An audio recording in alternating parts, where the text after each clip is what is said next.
जय हिंद बच्चों। आज के इस लेक्चर का हमारा जो सेशन है वो हम लोग बात करेंगे प्रोजेक्शन वेक्टर का। ठीक है, प्रोजेक्शन वेक्टर होगा। उसके बाद में जो है इस कॉन्सेप्ट पर भी हम लोग बात करेंगे कि कोई एक वेक्टर है, उसके अलोंग कोई यूनिट वेक्टर है। ठीक है, और जैसे वो अपने कंपोनेंट फॉर्म में लिखा है कि vector equal to a1 i cap a2 j cap plus a3 k cap, और वो एक यूनिट वेक्टर है तो उसको डायरेक्शन कोसाइन के फॉर्मेट में कैसे एक्सप्रेस करेंगे, और भी प्रोजेक्शन वेक्टर से रिलेटेड जो कॉन्सेप्ट है उस पर हम लोग जो स्टडी करेंगे। मतलब थ्योरी काफी है इस वेक्टर अलजेब्रा के टॉपिक में, है ना। पैसेंस बना के चलिए आप लोग। तो चलिए लेट्स स्टार्ट। ठीक है, एक चीज पहले हम लोग नोट में लिख देते हैं डॉट प्रोडक्ट के लिए। जो हम लोगों ने बताया था डॉट प्रोडक्ट के लिए क्या था, यहाँ पर जैसे स्केलर प्रोडक्ट या डॉट प्रोडक्ट था। ठीक है, ये नोट में आप लोग लिख लीजिएगा कि डॉट प्रोडक्ट में, बहरहाल मैंने बता दिया था कि वेक्टर ए और बी दोनों नॉन जीरो वेक्टर हैं, लेकिन इफ, है ना, इधर अगर जो ऐसा कंडीशन है कि वेक्टर ए और वेक्टर बी ये दोनों जीरो आ जाएं, then vector A dot B हो वो भी जीरो होगा, या चाहे वेक्टर ए क्रॉस बी हो ये भी जीरो होगा। तो ऐसे केस में जो है थीटा नॉट डिफाइंड होगा, देन थीटा, है ना, एनडी हो जाएगा, नॉट डिफाइंड होगा। तो इस चीज को हम लोगों को जो है बनाए रखना है। हालांकि अभी हम लोगों ने डॉट प्रोडक्ट ही पढ़ा है, तो डॉट प्रोडक्ट पे ही बात करेंगे कि अगर जो ये दोनों वेक्टर में से कोई एक जीरो है तो डॉट प्रोडक्ट भी जीरो होगा, चाहे क्रॉस हो तो क्रॉस भी जीरो होगा, और ऐसे केस में थीटा हमारा क्या होगा, नॉट डिफाइंड होगा। तो इससे बच के रहना है। चलिए एक प्रॉपर्टी पढ़ लेते हैं डॉट प्रोडक्ट का, फिर आगे हम लोग अपने मैटर को शुरू करते हैं। ये प्रॉपर्टी हमारा जो है दिया हुआ है कि let vector A and vector B, है ना, are two non zero vector. क्या है हमारे, two non zero vector, and lambda is what, non zero scalar. Lambda हमारा क्या है, कोई एक नॉन जीरो स्केलर है। ठीक है, तो ऐसे केस में जो हमारा होता है lambda A dot vector B equal to, ये क्या होता है, lambda A vector dot B equal to vector A dot ये लैम्डा वेक्टर बी। ये एक हमारा प्रॉपर्टी है, और ये डॉट प्रोडक्ट के लिए भी एडमिसिबल है, क्रॉस प्रोडक्ट में भी यही चीज एडमिसिबल है, बस जहां डॉट है वहां क्रॉस हो जाएगा, तो ध्यान रखिएगा। अब चलिए बेटा हम लोग जो है स्टार्ट करते हैं अपना प्रोजेक्शन वेक्टर। ठीक है, क्या शुरू करते हैं, प्रोजेक्शन वेक्टर, है ना। Projection of vector along A line of vector along line. तो हमने लेट सपोज कर दिया कि यल भी ए लाइन है, एंड ए बी बीटा हमारा क्या है, कोई नॉन जीरो वेक्टर है, बीटा और नॉन जीरो, ये हमारा क्या लिखा, वेक्टर। एक फिगर बना करके चेक कर लेते हैं पहले। एक तो इसमें दो तीन चार कंडीशन है ना, क्वाड्रेंट का कॉन्सेप्ट भी इसमें लगता है। ये बेटा हमारा क्या है, कोई एक लाइन एल है ना, डायरेक्टेड लाइन है, ध्यान रखिएगा। और यहां से ये हमारा ये वेक्टर ए बी है। अब आप एक बात बताओ कि अगर जो इस पे आप लाइट डालो, फोकस करो, यहां से ये लाइट इंसिडेंट करो, ये लाइट अगर जो, बिकॉज लाइट इज प्रोपागेट इन, है ना, straight line in form of बेम, तो लाइट की पूरी बेम ये जहां तक ये वेक्टर पड़ेगा वहां तक इसकी शैडो यहां तक बनेगी। ठीक, यहाँ पॉइंट सी तक, तो वेक्टर सी इसका मैंने कोई नाम दे दिया कि वेक्टर पी। इस वेक्टर ए बी का, है ना, यहाँ समथिंग एंगल और थीटा, इसको एंटी क्लॉकवाइज डायरेक्शन में क्या किया है, इसने रोटेट किया है, पॉजिटिव एंगल है। तो ये लाइट की सारी बीम जो है, इसका शैडो, जब बीम ये पूरी वेक्टर ए बी पर पड़ेगी तो ए बी का शैडो, है ना, यही ए सी बनेगा along to the directed line, है ना, एल। तो ये मेरा बन जाएगा। तो इसमें हम लोग क्या कहेंगे कि projection of vector A B, ये हम क्या कहेंगे, projection of vector A B, है ना। यहाँ पर मैंने क्या, along directed line L, directed line L is provided bye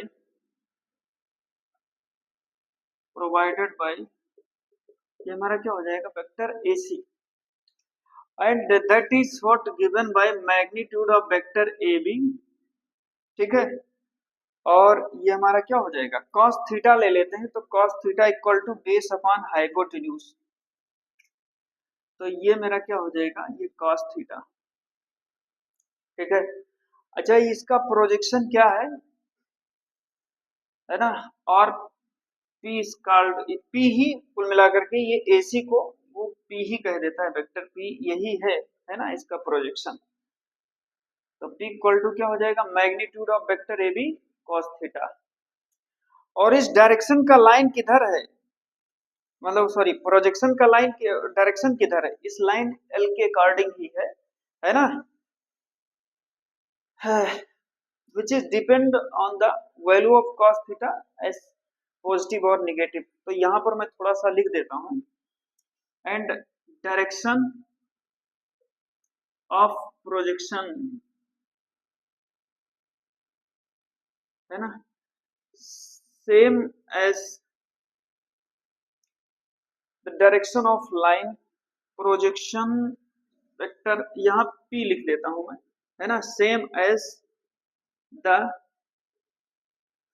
direction of line L as well as cos theta is positive or negative, as well as cos theta is positive और negative, ये हमारा है इसका theory भैया, कि जैसे cos theta हमारा positive या निगेटिव है, इस बात पे भी ये क्या करता है, डिपेंड करता है। अच्छा, यहाँ पर हमारा जो है ये थीटा हमारा क्या कर रहा है, theta belongs to open interval 0 to 90 degree, है ना, या ऐसा भी कह सकते हैं कि theta is greater than 0 degree but less than 90 degree, यानी ये कंडीशन हमारा किसके लिए है, एक्यूट एंगल के लिए है। In same manner we can proceed this concept for obtuse angle, है ना, रिफ्लेक्स एंगल, सबके लिए हम लोग जो है देख सकते हैं। तो चलिए आगे भी कॉन्सेप्ट पर हम जो है इसके बात कर ही लेते हैं हम लोग।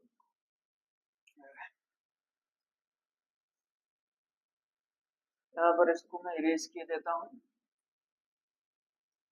आप लोग भाई नोट्स बनाते चलिएगा, नोट्स बड़ी चीज है ना, और ये थ्योरी समझना है तो फिर ये पूरा नोट्स आपके पास होना चाहिए, तभी ये थ्योरी आपको जो है ब्रेन आपका डाइजेस्ट कर सकता है। दूसरा कंडीशन है कि ये हमारा वेक्टर, ये लाइन हमारा, चलो ठीक है यल है, और ये अब की बात जो है क्या कहा है, ये कंडीशन है कि ऑब्ट्यूज एंगल की बात कर दी है, ये थीटा हमारा इधर है, तो ऐसे केस में ये वेक्टर ए है और वेक्टर बी यहाँ पर बन जाएगा। अब भैया इधर से जब लाइट इंसिडेंट होगी पूरी बीम, तो इसका शैडो यहाँ पर बनेगा इस डायरेक्शन में, ठीक है। अब लाइन का डायरेक्शन इधर है, शैडो इधर बन रहा है, तो निगेटिव तो बनेगा ही, प्रोजेक्शन यहाँ पर 90 डिग्री पर है, और ये हमारा जो है वेक्टर पी है, ये ए सी हो जाएगा, ठीक है। तो यहाँ पर कुल मिलाकर के हमारा जो थीटा है, वो थीटा हमारा क्या है, 90 से तो ग्रेटर देन, बट 180 से ये क्या है, छोटा है, ये हमारा इस कंडीशन में है। दूसरा एक कंडीशन, ये इस तरीके से भी आप प्रोजेक्शन ले सकते हैं इसका, इधर से ये रोटेट होकर के यहाँ तक चला आया, यहाँ से, है ना, 180 से भी ज्यादा हो गया, ये पूरा थीटा एंटी क्लॉकवाइज डायरेक्शन में ही चल रही है कहानी, ज्यादा लंबा चौड़ा लेने की जरूरत है। वेक्टर ये है, ये वेक्टर ए बी हो जाएगा, ठीक। लाइन का डायरेक्शन तो इधर ही है भाई, उसमें तो हम लोग कुछ कर नहीं सकते। ये देखिए ये डायरेक्शन एंगल का, दैट इज व्हाट, एंगल का डायरेक्शन है ये एंटी क्लॉकवाइज डायरेक्शन में। अब इसमें इधर से आप लाइट की बीम, सारी बीम्स इंसिडेंट करोगे, तो इसका शैडो यहाँ पर ही कहीं बनेगा, है ना, ए बी सी है, ए सी के लॉन्ग बनेगा समथिंग थीटा, तो यहाँ पर ये वेक्टर पी यहाँ पर हो जाएगा, ठीक है। यहाँ क्यों दिखा दिया भाई, यहाँ पर ये बनेगा। और in same manner we can proceed this concept in situation D, कि ये हमारा जो है लाइन एल है, डायरेक्टेड लाइन, और ये कुछ अब की बार जो है घूम करके यहाँ पर पहुंच गई, रोटेशन है ना, फर्स्ट सेकंड थर्ड होते थे, फोर्थ क्वाड्रेंट में ये पहुंच गया, वही अब की घूम करके यहाँ तक चला गया। इसमें एंगल जो हमारा था 180 से बड़ा था एंड 270 से ये छोटा था। और इसमें जो ये हमारा एंगल है थीटा, एंटी क्लॉकवाइज डायरेक्शन में रोटेट करते हुए, ये पॉइंट ए है, ये पॉइंट बी है। तो वही अब आप बताओ कि इसका जब इस पे आप शैडो डालोगे, शैडो में लाइट की बीम इंसिडेंट करोगे, तो इन सब का शैडो कहाँ बनेगा, या इधर ही डायरेक्शन में तो बनेगा ना, यही होगा पूरा प्रोजेक्शन वेक्टर की। बस ये चीज हम लोगों को जो है ध्यान रखना है। चलिए आगे हम इसके जो है कुछ ऑब्जर्वेशन से रिलेटेड जो कॉन्सेप्ट है उस पर बात कर लेते हैं। ध्यान रखिएगा आप लोग इतना कॉन्सेप्ट, है ना।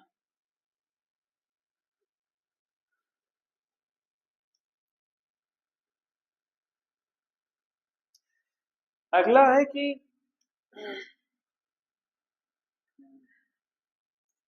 एक हमारा ये जो ऑब्जर्वेशन है,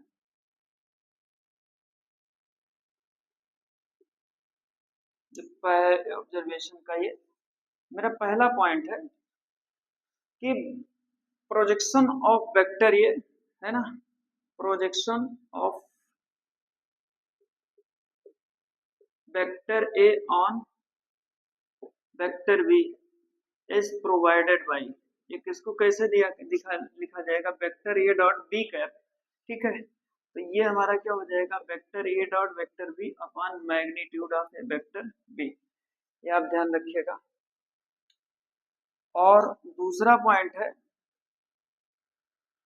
कि अगर जो थीटा इक्वल टू 0 है, कोई वेक्टर है, या वेक्टर हमारा ए बी ही होता है, अपने चारों कंडीशन में हम लोगों ने ये चीज देखा है ना।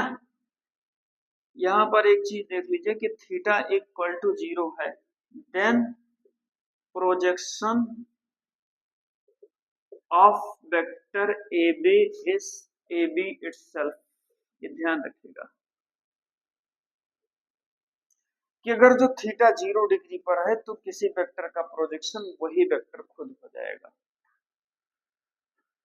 सी वाला कंडीशन है कि अगर थीटा इक्वल टू क्या है 0, तो theta equal to odd multiple of pi by 2 है ना, 3 पाई बाय 2 है, पाई बाय 2 है, या 5 पाई बाय 2 है, देन मैं दैट मीन्स यहाँ पर मैंने लिख दिया ऑड मल्टीपल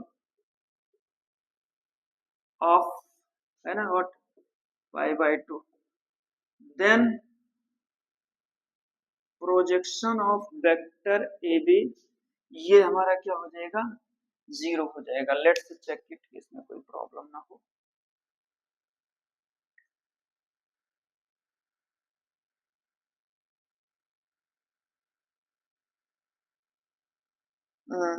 ठीक है,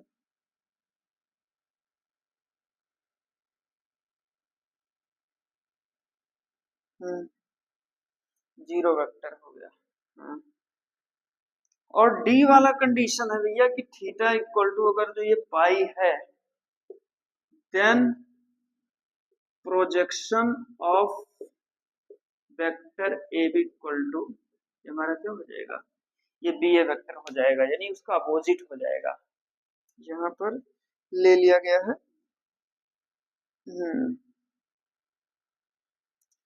ठीक, अब एक स्टेटमेंट है इसमें बेटा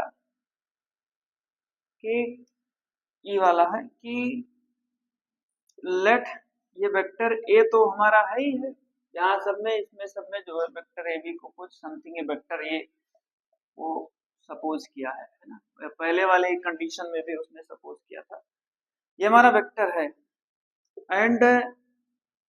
and P cap is the unit vector, है ना, along the line L, then projection of vector A provided by vector A dot vector B cap. ये इतना हमारा हो गया बेटा, ठीक है। आगे फिर हम बात करते हैं, चलिए इसको खत्म करते हुए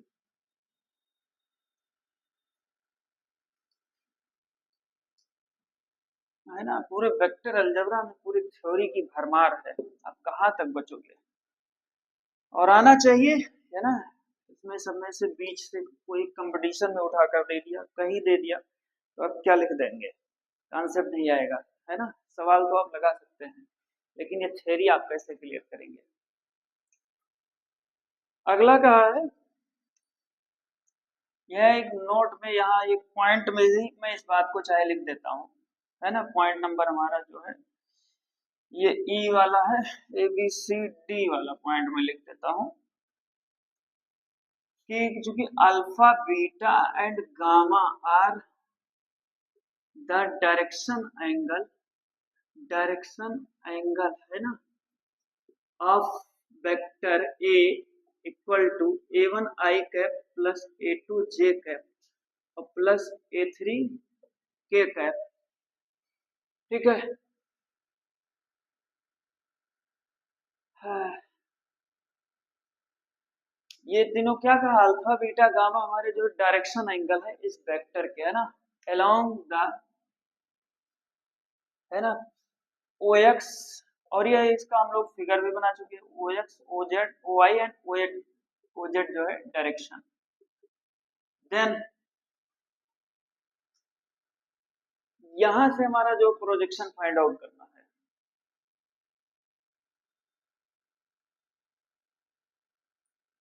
then unit vector A cap तो ही होगा, है ना, can be expressed in component form. ये हमारा क्या हो जाएगा, component form. Let's check it, क्या है इसमें समस्या, है ना। डायरेक्शन कोसाइन तो हमारे कास अल्फा कास बीटा और कास गामा बन जाएंगे। डायरेक्शन कोसाइन,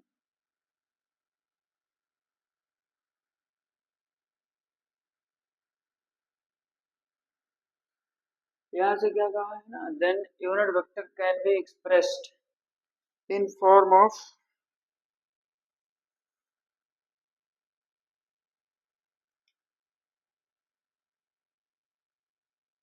ये हमारा हो जाएगा वेक्टर ए इक्वल टू, ये क्या हो जाएगा, cos अल्फा आई कैप प्लस cos बीटा जे कैप और प्लस दूसरा हमारा क्या हो जाएगा, cos गामा के कैप। ये तो ये हमारा हो जाएगा, ठीक है।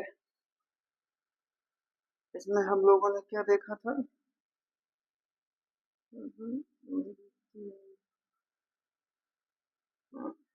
तो यहाँ पर यूनिट वेक्टर हमारा जो है डायरेक्शन कोसाइंस के टर्म में जो है एक्सप्रेस किया गया है। लेकिन अगर जो यही चीज यहाँ से मुझे प्रोजेक्शन पता करना है, ई वाला क्या हो जाएगा, प्रोजेक्शन, तो ये क्या हो जाएगा, cos अल्फा इक्वल टू, ये क्या हो जाएगा, vector A1 upon magnitude of vector A and cos beta equal to, ये क्या हो जाएगा, vector A2 upon magnitude of vector A, है ना, यहीं से। और दूसरा हमारा क्या हो जाएगा, cos gamma equal to vector A3 upon magnitude of vector A. ये तीनों हमारे जो है दिए गए हैं, ठीक है। हाँ भाई, इसके डायरेक्शन एंगल है तो इसके डायरेक्शन कोसाइंस हमारे क्या हो जाएंगे, डायरेक्शन कोसाइंस हमारे जो है कास अल्फा कास बीटा और ये हमारे जो है ये तीनों कास गामा, ये तीनों डायरेक्शन कोसाइन हो जाएंगे। तो इन डायरेक्शन कोसाइन को जो है का जो है कंपोनेंट फॉर्म ये है, और उनको फाइंड आउट करने का एक फार्मूला हमारा जो है ये है, ठीक है। हाँ।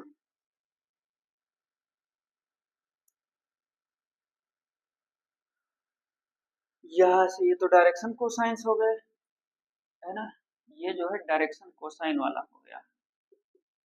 अब हम लोग जो है बात कर लेते हैं इसके एफ वाले पॉइंट पर, प्रोजेक्शन पर। तो प्रोजेक्शन इसके कौन कौन से हो जाएंगे? Magnitude of A1 cos alpha. नहीं नहीं, नोट में आप आप लोग जो है ये ध्यान रखिएगा कि वेक्टर ए के प्रोजेक्शन कौन कौन से हो जाएंगे। तो vector A, magnitude of vector A है ना cos अल्फा, फिर मैग्नीट्यूड ऑफ वेक्टर ये हमारा क्या हो जाएगा cos बीटा, और तीसरा हो जाएगा magnitude of vector cos gamma का मैग्नीट्यूड। ठीक है, तो ये इस तरीके से हमारे जो है प्रोजेक्शन वाले कॉन्सेप्ट इसमें क्या हो जाएंगे, कवर अप हो जाएंगे। ठीक है बच्चों, बाकी बात जो है हम लोग नेक्स्ट वीडियो में करेंगे। Thank you.